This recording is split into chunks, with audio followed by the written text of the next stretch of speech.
저는 오늘 이 말씀을 통하여서 성경 가운데서 이 사도들의 삶을 역전시키신 그 하나님, 그리고 그 하나님이 우리 삶 또한 역전시키실 분이라는 것을 우리 함께 말씀을 통하여서 나누고자 합니다. 네, 이제 본문에 대해서 함께 좀 이야기를 나누고자 합니다. 오늘 말씀의 본문은 사도 바울, 우리가 이제 신약 성경을 대부분 기록하였던 우리 사도 바울과 그리고 실라가 옥에 갇혀 있는 상황으로 이제 오늘 본문의 말씀이 시작이 되어집니다. 전도 여행을 다니던 이제 사도 바울 그리고 실라가 빌립보라는 곳에 이르렀을 때 귀신 들린 한 여인을 만나게 됩니다. 그리고 그 귀신 들린 여인은 어떤 여인인가 봤더니 귀신의 힘으로 이제 점을 치던 여인이었어요. 그래서 사람들이 이제 그 여인이 이제 점을 치게 하고서는 이제 돈은 자기들이 받는 거예요. 그렇게 하면서 돈을 벌던 사람들이 있었습니다. 근데 이 점을 치던 이 귀신 들린 여인이 사도 바울과 실라를 쫓아다니면서 계속 방해를 하는 거예요. 이제 막 방해를 하려고 막 너 하지 마, 이거 하지 마 이렇게 하는 것이 아니라 계속 뭔가 옆에서 뭐 이게 이상한 말들을 하면서 계속 사도 바울과 실라가 신경 쓰게 막 괴롭히는 거예요. 그래서 이 사도 바울이 이 귀신 들린 여인의 그 귀신을 내쫓습니다. 귀신을 떠나가라 하면서 이 귀신을 내쫓게 되고 이 여인이 이제 정상적으로 이제 회복되어지는 역사가 일어나게 되는데요. 이 상황에서 피해본 사람들이 생겨버렸습니다. 이 점을 치는 여인으로 돈을 벌던 사람들, 이 사람들이 사도 바울과 실라에게 이제 악한 마음이 생기게 됩니다. 아니 자기들이 뭔데 내 돈줄을 감히, 이런 마음이 들게 되면서 이 사도 바울과 실라를 고발하게 됩니다. 이들이 이 마을, 이 성 안에서 우리가 받아들이지도 않고 우리 가운데 이렇게 흘러가지 않을 그런 이상한 말들을 가지고 막 전도하고 있습니다. 막 뿌리고 있습니다. 사람들한테 이런 말들을 하면서 사도 바울과 실라를 고발하게 됩니다. 그렇게 사도 바울과 실라가 잡히게 되고요, 감옥에 갇히게 됩니다. 그렇게 감옥에 갇힌 이후에 이 사도 바울과 실라의 모습이 바로 오늘 읽었던 본문 말씀 25절과 26절의 말씀인데요. 이 감옥에 갇혔다라는 상황, 어찌 보면은 사도로서 봤을 때, 그리고 세상의 관점으로 이 사도를 봤을 때 굉장히 절망적이고 어쩌면 참 어려운 상황입니다. 사도로서의 이들의 활동 가운데 이들이 패배했다라고 볼 수도 있는 상황이고, 사단이 이들을 이렇게 붙잡는 이런 모습으로 정말 이들이 정말 패배했다, 이들이 실패했다라고 여겨질 수도 있을 만한 그런 상황일 것 같습니다. 만약에 이 사도 바울과 실라가 풀려나지 않았다라고 하면은, 이들이 감옥에 계속 있었다라고 하면은 이들은 여기서 이제는 실패했다라고 볼 수 있는 그런 상황일 것 같습니다. 그런데요, 이 실패로 보여질 수도 있는, 이들이 절망해야 될 수 있는, 이들이 힘들어해야 되는 이 상황 가운데 사도 바울과 실라가 이 상황을 대하는 자세가 정말 특별합니다. 이들이 어떻게 이 상황을 대하는지 오늘 본문 말씀 25절에 나와 있는데요. 오늘 본문 25절 말씀 다 같이 한 번만 읽어보도록 하겠습니다. 25절 함께 읽습니다. 시작. 한밤중에 바울과 실라가 기도하고 하나님을 찬송하며 죄수들이 듣더라. 아멘. 이 어려움을 겪고 있는 사도 바울과 실라의 자세는 어떠했냐면요, 기도하고 하나님을 찬송하며 그 상황마저도 하나님께 감사함으로 나아갔다라는 것입니다. 하나님께 따지고 불평해도 모자랄 판국에 하나님께, 아니 복음을 전하고 있는 저를 왜 감옥에 갇히게 놔두십니까 하나님? 이라고 불평을 해도 모자랄 판국에 이 사도 바울과 실라는 하나님께 찬양하고 하나님께 기도하는 모습을 볼 수 있습니다. 그리고 하나님께서는 그들의 이 찬송과 기도 위에 놀라운 역전극을 쓰시는 것을 우리가 말씀을 통해서 볼 수 있는데요. 오늘 26절의 말씀 각자 말씀을 통해서 우리 함께 읽어보도록 하겠습니다. 26절 읽습니다. 시작. 이에 갑자기 큰 지진이 나서 옥터가 움직이고 문이 곧 다 열리며 모든 사람의 매인 것이 다 벗어진지라. 아멘. 이들의 기도와 찬송 위에 어떤 일이 일어나냐면요, 지진이 나서 옥터가 움직이고 문이 열려지고 묶인 것들이 풀어지는 그런 역사가 이들 가운데 일어나는 것입니다. 억울하고 고통스럽고 절망적인 상황을 기도와 찬양으로 반응하였을 때 하나님께서 이들의 상황을 해결하셨다라는 것입니다. 세상의 권세 가운데, 세상의 핍박 가운데 붙잡힌 바 되어서 패배한 것 같고 실패한 것 같은 이 상황 가운데서 하나님께서 역전시키신 것입니다. 그들의 상황을 뒤집어 버리신 것입니다. 사도 바울과 실라의 이런 상황을 역전시키신 하나님께서 우리 성도님들의 삶 또한 그 삶 가운데 어려움이 있고 힘듦이 있을 때 그 삶을 역전시키시고 형통케 하실 줄로 믿습니다. 그렇다면 역전의 하나님께서 일하시는 때는 언제일까요? 하나님께서 일하시는 때. 오늘 본문 말씀에 보면은 이 사도 바울과 실라가 찬양과 기도하였던 때, 그러면서 하나님께서 일하신 때가 있습니다. 바로 25절에 나와 있는데요. 25절에 뭐라고 이야기를 하냐면은 25절에 가장 첫 단어에 한밤중에라고 이야기를 합니다. 한밤중에. 25절 말씀을 통해서 사도 바울과 실라가 찬양하고 기도한 시간, 한밤중이라는 것을 우리가 알 수 있는데요. 밤은 어떤 때인가요? 우리가 밤이라는 시간을 생각했을 때 어떤 시간으로 우리한테 여겨지나요? 대개는 하루가 끝난 시간입니다. 하루라는 일과가 끝난 시간이 밤입니다. 그리고 이 밤은 어둠이 내려앉은 시간입니다. 어둠이 이곳 가운데 있는 시간이고요. 또 이 밤은 감정의 영향을 많이 받는 때입니다. 이 밤에서 밤에 뭔가 괜히 센치해지고 뭔가 감성적이 되어져서 막 시도 써지고 막 상상력이 풍부해지고 이런 시간이 바로 밤인 것 같습니다. 우리의 인생에서도 이런 밤과 같은 때가 있을 것입니다. 인생이 끝난 것만 같이 아무런 희망이 안 보이고 앞길이 막막하고 보이지 않는 때, 혹은 우울감에 빠져서, 혹은 힘들어서 아파서 눈물밖에 우리가 흘릴 것이 없는 때, 그런 때가 우리 인생 가운데서도 한 번쯤 찾아오게 되는 것 같습니다. 하나님이 일하시는 때가 바로 그때입니다. 하나님께서 우리 삶 가운데 일하시는 때는요, 우리가 눈물 가운데 젖어 있을 때, 우리가 아파하고 힘들어할 때, 우리가 절망하고 아무런 희망이 보이지 않을 때, 앞길이 막혀서 막막할 때, 그때가 바로 하나님께서 우리 삶 가운데 일하시는 때라는 것입니다. 그렇다면 그 하나님이 일하시는 때에 하나님이 우리 가운데 일하시도록 하려면 우리는 어떠해야 될까요? 사도 바울과 실라는 그 어려움 중에 그들의 입술로 불평하고 불만을 토로하고 부정적인 말을 한 것이 아니라요, 그들의 입술로 하나님을 찬양하고 하나님께 기도하였다라는 것을 우리가 말씀을 통해 보았습니다.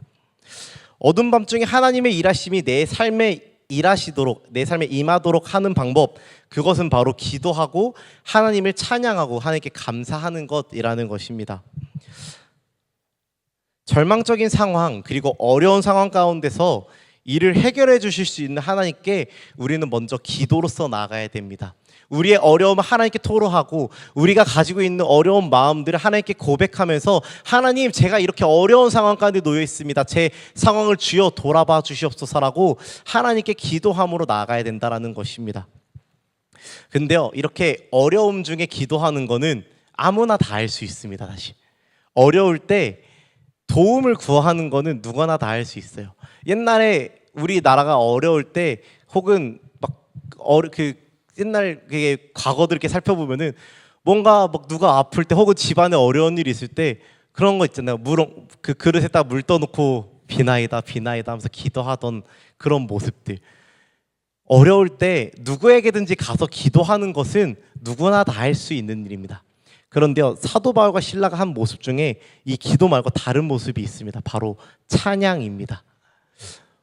어려운 상황 가운데 있는데, 이 어려운 상황 가운데 있는 중에 어떻게 기뻐함으로 찬양하는 소리를 누가 과연 낼 수 있을까요? 하지만 사도 바울과 실라는 어려움 중에, 고통 중에, 아픔 중에 하나님께 찬양하고, 하나님, 그럼에도 감사합니다. 하나님, 우리가 비록 지금 옥중에 있지만 이런 우리의 상황을 살피시고 이런 우리의 상황을 다시 일으키실 그 주님을 신뢰합니다. 그 주님을 찬양합니다 라고 이 사도 바울과 실라는 찬양하였다라는 것입니다. 위기 가운데 하나님을 찾는 기도, 그리고 뿐만이 아니라 하나님이 나의 삶 가운데 일하실 것을 믿음으로, 그 하나님을 신뢰함으로 그의 이름을 찬양하고 그 하나님의 일하심을 미리 감사함으로 나아가는 우리의 그런 삶의 모습이 되었을 때 하나님이 그런 우리의 삶 가운데 역전의 그런 모습들, 역전극을 우리 삶 가운데 펼치실 것을 믿습니다. 그렇다면 그런 하나님의 일하심, 그런 우리의 기도와 찬송 위에 하나님께서 일하실 때 어떠한 일이 일어날까요? 오늘 본문 말씀 26절에서 이야기합니다. 모든 사람의 매인 것이 다 벗어진지라. 하나님께서 우리 삶 가운데 일하시고 우리 삶 가운데 우리의 상황을 뒤집으실 때 어떠한 일들이 일어나냐면은 우리의 상황을 묶고 있었고 우리의 영을 묶고 있었고 우리의 마음을 옥죄고 있었던 그런 모든 어둠의 권세들 가운데서 우리를 해방시키실 것이다 라는 것입니다. 그럼 우리를 묶고 있었던 것 가운데서 우리를 풀어내시는 것이 바로 하나님의 일하심이라는 것입니다. 그런데요, 하나님의 이러한 일하심은 우리에게만, 나 당사자에게만 일어나는 것은 아닌 것을 우리가 말씀을 통해 볼 수 있는데요.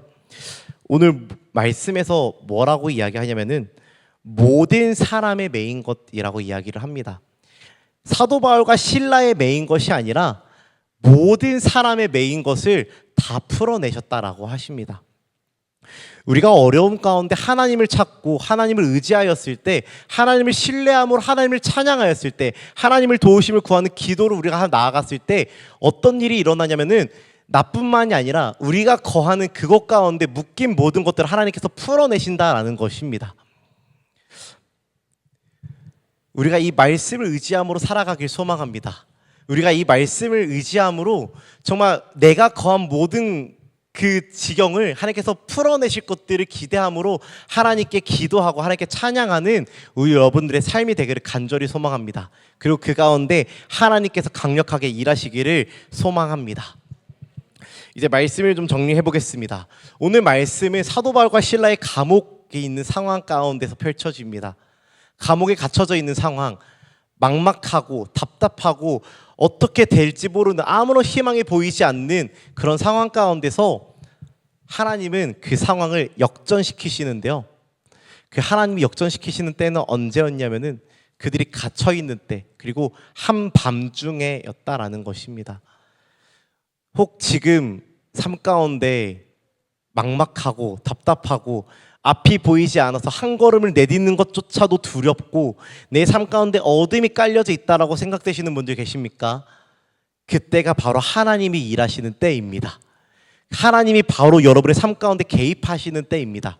그 하나님의 개입하심을 의지하고 믿음으로 하나님께 나아가기를 소망합니다. 그리고 하나님은 어려운 상황 가운데서도 기도하고 어려울수록 하나님을 찬양하는 삶 가운데 일하시는 분이심을 믿습니다. 우리가 어려움 가운데 있을 때 그 하나님께 기도하고 그 하나님께 찬양함으로 나아가는 우리 모든 성도님들이 되시기를 간절히 소망합니다. 그리고 여러분이 그렇게 나아갔을 때 하나님은 여러분의 삶뿐만이 아니라 여러분의 가정 가운데, 여러분의 직장 가운데, 우리 교회 가운데 모든 그 지경 가운데 하나님이 일하시는 분이심을 우리가 이 말씀을 통해서 볼 수 있습니다. 그렇게 우리가 기도함으로 찬양함으로 나갔을 때 우리 성도님들의 삶 가운데 모든 지경 가운데 하나님이 개입하시고 회복시키시고 일으키시고 풀어내시는 역사가 일어나기를 간절히 소망합니다. 제가 이제 말씀에서 마지막 한 얘기를 하고 마무리하려고 하는데요.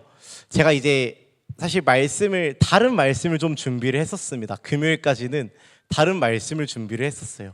이제 다음 세대들을 위한, 이제 우리 유초등부 아이들이 함께하는 예배인 만큼 정말 우리 아이들을 위해서 기도해 주세요. 우리 아이들이 성령 받아야 됩니다. 이런 말씀을 전하려고 준비를 하고 있었는데 하나님이 좀 다른 마음을 주셨습니다. 그거는 뭐냐면은 저와 그리고 교사 선생님들을 향한 마음이었어요. 사실 오늘의 말씀은 저를 향한 말씀이었고, 그리고 제가 사실 저희 선생님들에게 하고 싶은 이야기였습니다. 이제 돌아오는 토요일 주일날에 이제 저희 아이들 성경학교가 시작이 됩니다. 근데요, 사실 정말 상황적으로 보았을 때 쉽지 않은 상황에 놓여져 있어요. 저는 이제 와서 첫 성경학교인데 지금 부서실을 한 달 동안 뺏겼습니다. 엘리베이터 공사로 부서실을 이용하지 못하고 있고, 선생님들과 회의 한 번을 하려고 해도 이곳저곳을 찾아다녀야 되는 그런 상황 가운데 저희가 있어요. 그리고 모여 저희가 물건들을 막 아이들이랑 할 프로그램 활동 물품들을 막 준비하고 보관도 하고 정리도 하고 해야 되는데 그럴 수 있는 마땅한 장소들 지금 청년부실에 이렇게 넣어놨는데 다른 공간을 이렇게 빌려서 써야 되는 상황 이런 상황 가운데 있으면서 사실 지난주까지 이번 주부터는 쓸 수 있겠지 하면서 계속 희망을 가지고 보고 있었는데요. 금요일에 담임 목사님과 이야기를 나누는데 아마 어려울 것 같아요 전도사님이라고 목사님께 말씀하시는 거예요. 근데 사실 마음이 쉽지는 않았습니다. 막막하고 이걸 어떻게 해야 되지? 라는 마음들이 사실 주중에 계속 있었습니다. 공사를 저 또한 보고 있었고요. 그리고 이거를 우리 선생님들이 어떻게 받아들일 수 있을까? 우리 선생님들 마음이 얼마나 어려울까가 많은 걱정이 됐었는데요. 그때 역전의 하나님이라는 마음이 저한테 딱 들어왔습니다. 그러면서 이 말씀 오늘 말씀의 자리 가운데서 이 말씀을 선포하고 비록 우리 유초동부 지금 부서실도 없고 성경학교도 부서실에서 못할 수도 있는 이런 상황 가운데 있는데 그럼에도 그 어려운 상황 가운데서도 하나님께서 역전시키시고 우리 유초동부 가운데 일하실 것이라는 것을 선포하라는 마음을 주셔서 제가 사실 어제 아침 말씀을 급하게 좀 바꿨습니다. 사실 지금 기도가 정말 많이 필요합니다. 우리 유초동부에 기도가 정말 많이 필요합니다. 그리고 어려운 상황이 아니더라도 우리 아이들에게 기도가 정말 많이 필요합니다. 이 막막하고 예배할 장소조차 물론 어린이집에서 저희 감사하게 정말 예배 잘 하고 있지만요.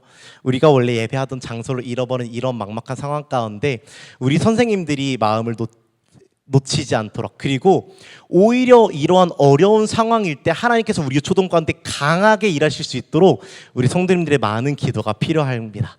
그래서 오늘부터 이제 일주일 남았는데요. 우리 아이들을 위하여서 그리고 선생님들을 위하여서 그리고 저를 위하여서 많이 기도해 주시면 좋을 것 같습니다. 그리고 우리 성도님들의 그런 기도를 통하여서 성도님들의 삶이 아니라 우리 유초등부 가운데 그리고 우리 교회 가운데 모든 지경 가운데 하나님께서 역전시키실 줄로 믿습니다. 우리 그런 마음 뿐만 아니라 우리 유초동 말고도 우리 성도님들의 삶 가운데서 그런 하나님의 일하심들이 강하게 일어날 줄로 믿습니다.